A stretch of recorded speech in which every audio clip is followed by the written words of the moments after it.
কার্তিক মাসের শুক্লপক্ষে জগদ্ধাত্রী পুজো হয় নবমী তিথিতে। কথিত রয়েছে একদা অসুর হাতির রূপ ধারণ করে, তখন সেই হস্তি রূপের অসুর বধ করেন চতুর্ভুজা দেবী জগদ্ধাত্রী। হ্যালো বন্ধুরা, welcome back to my channel. Durga Puja, Diwali, Bhai Phonta সব উৎসবই শেষ হয়ে গেল, কিন্তু এখনও বাকি আছে চন্দননগরের বিখ্যাত জগদ্ধাত্রী পুজো।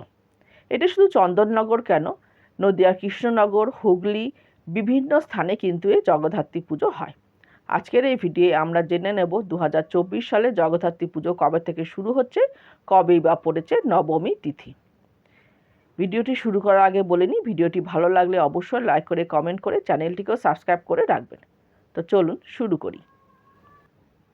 জগদ্ধাত্রী পুজো ঘিরে বিশেষ মাহাত্ম্য থাকে নবমী পুজোর।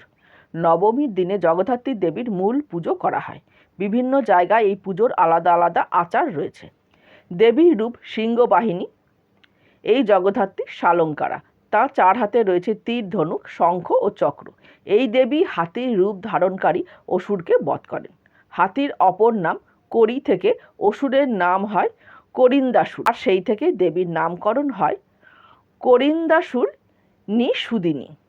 দেবীর বাহন সিংহ, গলায় জড়িয়ে রয়েছে সাপ।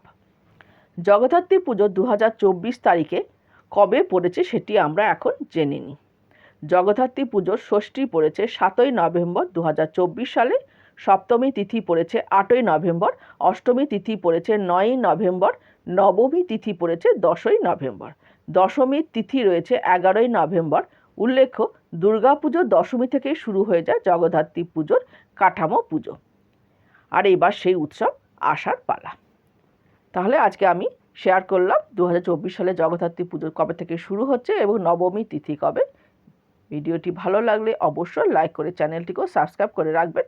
সকলকে আমার তরফ থেকে আসন্ন জগদ্ধাত্রী পুজোর অনেক অনেক শুভেচ্ছা।